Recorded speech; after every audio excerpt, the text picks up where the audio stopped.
The first thing that we looked was into which is the free cash flow that they have to see if it's purchasable, if we can purchase or not. Well, it shouldn't be the first thing that you look at. Okay, no, I'll let you finish. Go on. Okay. Keep talking. So then we did we find out which is the free cash flow, and then we look into what is the market price of in Denmark at the time, and what is the 6x EBITDA, and then we did a calculation and see if the free cash flow would service the debt, and then we does it service the debt? No. What's the shortfall? The shortfall is 120 million per year. As a percentage, what is that? Percentage will be around 30%. Fuck. Okay, next. Yeah, that's what our conclusion. Yeah, but even before that. Yeah. Why are they a motivated seller? That's our big question here at the beginning. They're not. They are not. Okay, next. You didn't even have to do those numbers. Okay. You want to blow me or not? Yes or no? Yeah. No? Next. Okay. Well, I'll eat your ass. Well, maybe we got something to talk about here. But actually, it's a public company. Yeah, well, I mean, it's even less case. The chances of you buying a public company in this market, especially in a non-hostile bid effort, are zero and none and zero left town. Because everybody's waiting for their share price to go up because of the Trump train, the Trump bump. So don't be wasting time on public companies, other than for the exercise. But I want you to present it in the exercise. But I mean, the first question these fucking melonheads in the big room ought to ask is, well, why, Fran? I know you're from Argentine, as they say, and you're stupid. But who says they're motivated? Should be the first question out of their mouth. It won't be. They may not even ask it because they're stupid, or they don't want to embarrass you, even though I told them to. Because down deep inside, they still want not so little, but Fran to like them. And that's where we are today.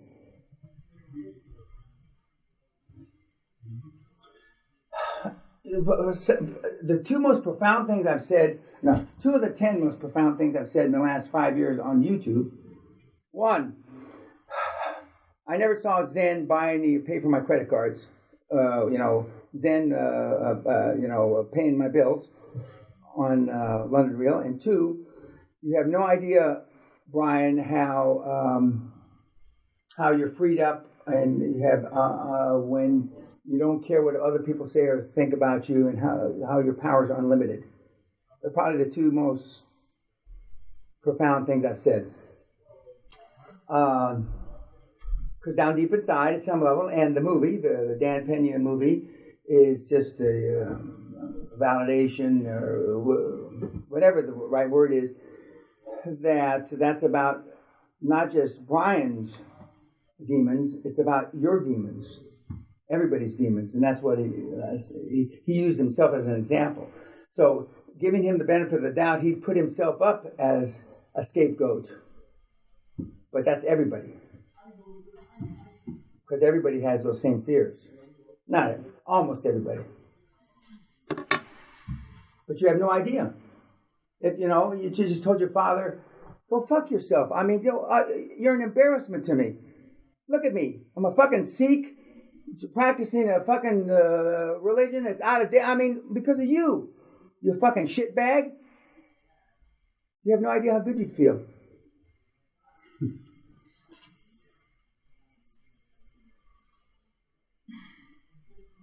But Muslims are my favorite.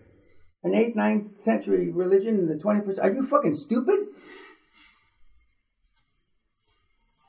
And especially since we've been fighting the Christians and the Muslims for fucking more than 1,000 years.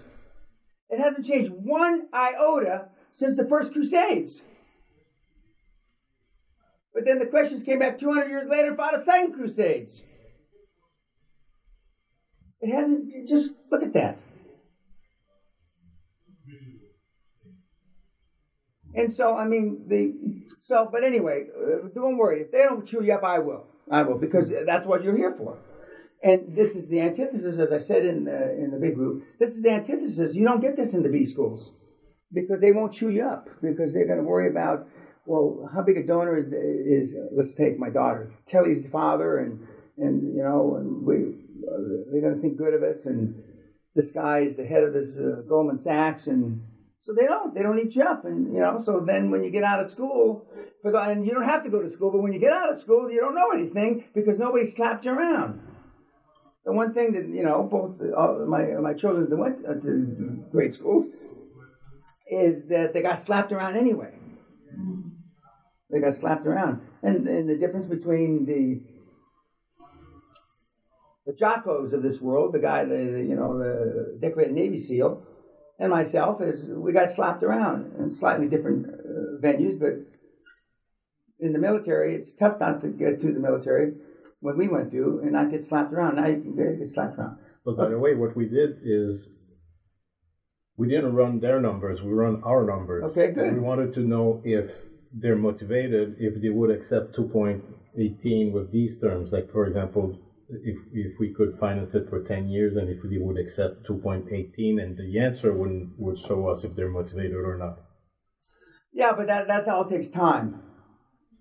That's not going to come up in the first meeting. Now, sometimes in hostile takeovers or even friendly takeovers, you'll send them all your offer, you know, and it'll be in the public domain. And that's where you start. So that may or may not be your first offer in the public domain. But categorically, by definition, people always reject the first offer because that's where the starting point was.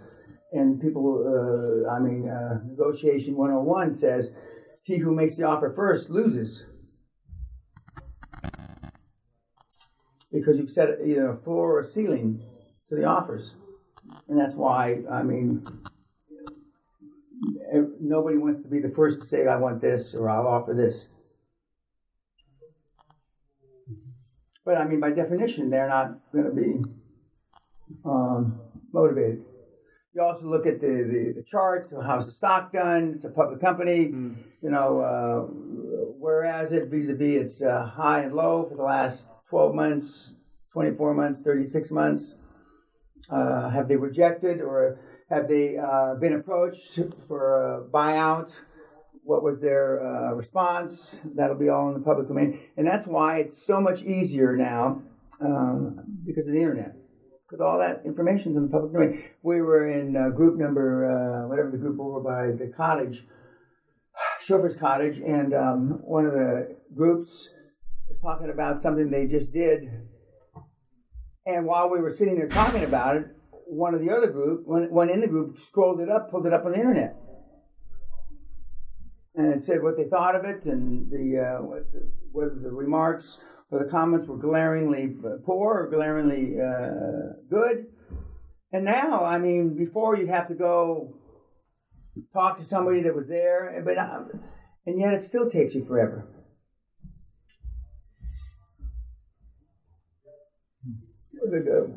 Somebody in this next group wanted to know how many offers that Josh had made to do these deals. And Josh pivoted twice. So, for the current deals that he's working on, he doesn't, he makes one offer for every 3 deals he looks at. He makes one offer. But he's narrowed it down. He's narrowed the information down. As I told you that the Dutchman and some of the other guys that are closing deals quickly now, it's because they cut to the chase. They're just, are you motivated? And somebody was telling me in the next room about the Germans, if they wait till they're 55 years old, they sell one time only with a special tax dispensation where they save 25% tax or something for businesses in Germany. And so everybody's waiting to be 55, and whether they should the sellers should be compensated for not waiting to 55. I said, no. And so they asked, well, what do we do? And I says, they're not motivated. Next. Why are you even talking to anybody that's less than 55? It's a waste of time. Because it's like in the U.S., you can, up until after 55, there's no capital gains tax on your home, personal home. If you're going to buy, why would you even talk to the asshole?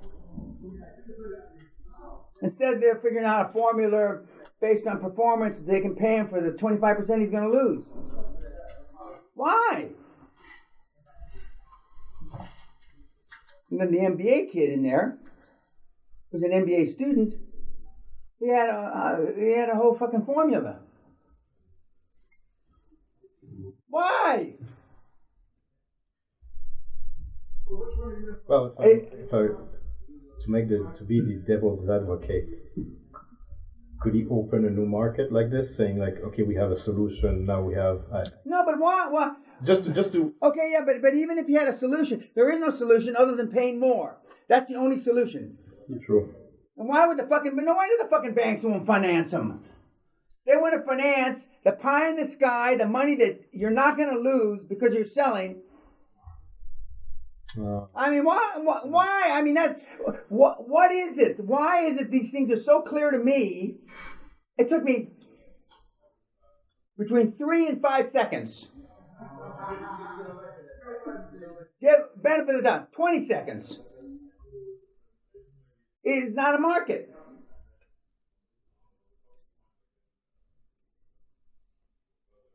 Some would say, and I've told you before, some would say it's because intuitively, for those of you that aren't thick, not bright, you don't want to find the right answer, because if you find the right answer, that means you may have to perform. And then, okay, the other flip of that coin, not Bitcoin, but the flip of that coin is that you're just thick. And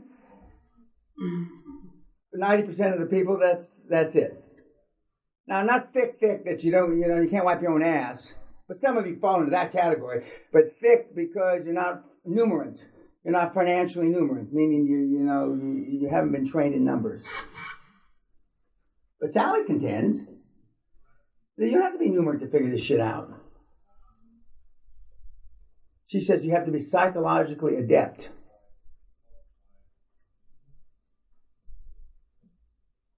Has nothing to do with numerant.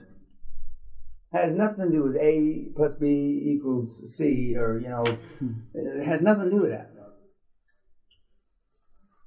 And as I've told you, we've got 2 or 3 people on the Hall of Fame, one of which we just put up there. They can't spell numerant. He just keeps swinging. We got another guy, another Bulgarian brute, another guy who just keeps swinging and keeps swinging, and it takes him 15, 20 swings, but every 15 or 20 times he hits the ball.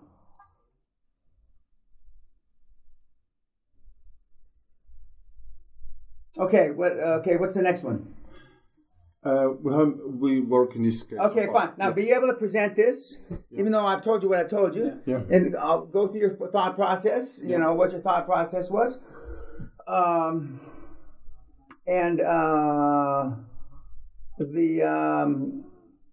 what's your second one? We haven't picked a second one. We can go for your deal. Yeah, we're going for his deal. He's ongoing now. Okay. Yeah. Okay. One thing I screwed up in the fog of war is that I remember the debt service to be the interest of the interest of the loan, and it's the correct and the interest. Yeah, I mean, debt service, as I sarcastically call it, is the amount of money. Now, it could be interest and principal depending on the deal that you cut with the bank. You want what I want is, I owe you $10 million. You loaned me $10 million. I want to pay $10 million in 10 years. 100% principal and interest. So 10 years, you got use of the money, paying nothing. Okay. And the next best. Okay, follow that? Yeah, actually, I never heard that before. Yeah, well, you don't ask, you don't get. Yeah. This is where our deal starts, honey. Yeah. If we don't get past this, we got nothing to talk about. You understand that, don't you? Yeah. Yeah. I use these graphic examples. One, I've done them, but two, because you understand. If we're not past this, we got nothing to talk about. So get your fucking fat ass out. Okay. The next. Okay. So principal and interest all at one time. The next is principal at the end, interest for the 10 years. How do you say this in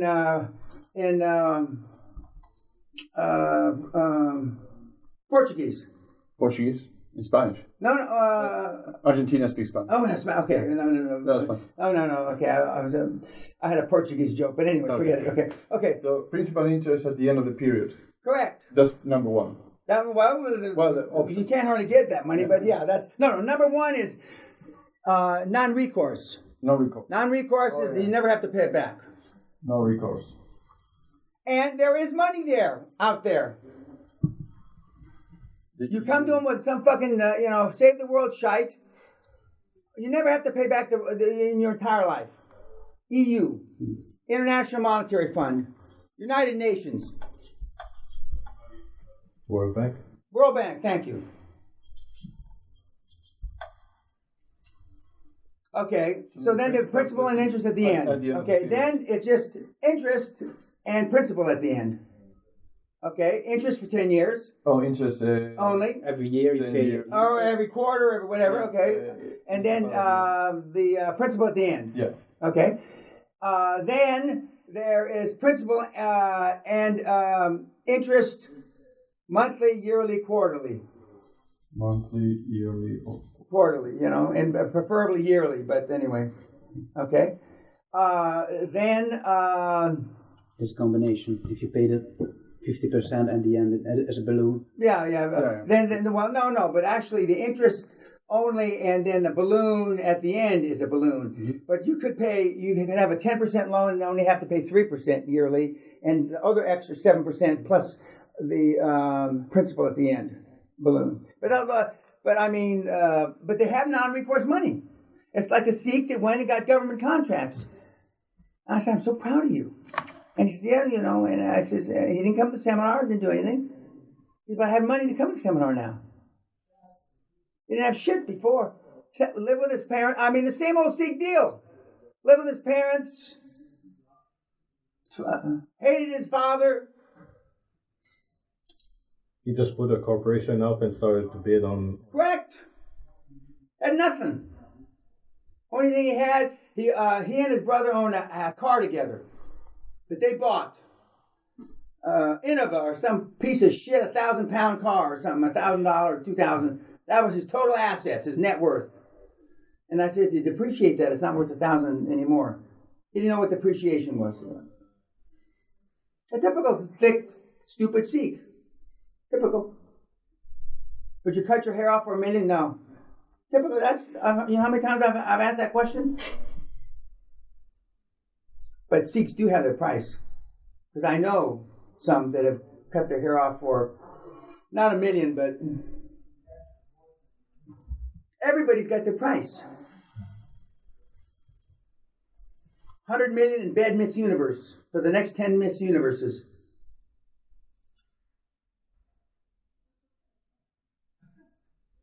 That'll be somebody's price.